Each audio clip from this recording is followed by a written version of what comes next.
افسوس کی بات ہے، بہت ساری کہانیوں کو ہم جانتے ہیں، افسانوں کو جانتے ہیں، اور فلموں کی سٹوریاں، ڈراموں کی سٹوریاں، تاریخی سٹوریاں جانتے ہیں، لیکن جو سب سے اہم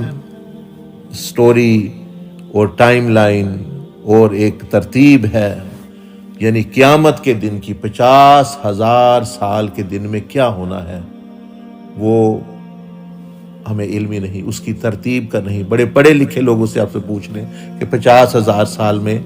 وہ کیا ہونا ہے، اس کی مثال دیکھ لیں۔ ایک جو سیدنا علی کرم اللہ وجہہ الکریم نے فرمایا کہ 50 مقامات ہیں قیامت کے دن، وہی کوئی نہیں پتہ، بس تھوڑا بہت کبھی کوئی چیز اٹھا لیجیے، حساب ہونا ہے جی، فلاں ہونا ہے جی، ترازو لگنا ہے، شفاعت ہونی ہے، تو یہ ایسے مطلب بیچ بیچ میں چیزیں، تو اس لیے پھر وہ بندہ تیاری یا اس فکر اس میں کیسے پیدا ہوگی۔ تو ہر مسلمان پر قیامت پر ایمان ضروری ہے، اور اس میں یہ شامل ہے کہ اس کو کم از کم ترتیب کا پتہ ہو کہ جب سور پھونکا جائے گا پھر کیا ہونا ہے، اس کے بعد کیا ہونا ہے، اور منافقین کے ساتھ، نیک لوگوں کے ساتھ کون سے مقامات ہیں، یہاں تک کہ اللہ کی بارگاہ میں جب حاضری ہونی ہے تو وہاں کیا ہونا ہے۔ اور اس کے بعد قرآن مجید آپ کھول لیں،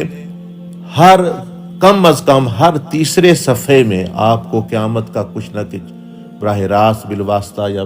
بلا واسطہ ذکر ملے گا، اور ہم نے اس کی طرف توجہ نہیں دی۔ ہاں، دنیا بھر کی سٹوریاں،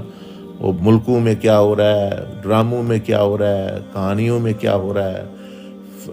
فیملیوں میں کیا ہو رہا ہے، گاؤں میں کیا ہو رہا ہے، انٹرنیشنلی کیا ہو رہا ہے، وہ ہمیں علم ہے، اور ہم کوشش کر رہے ہیں، اب یہاں ہماری کسی نے سننی بھی نہیں۔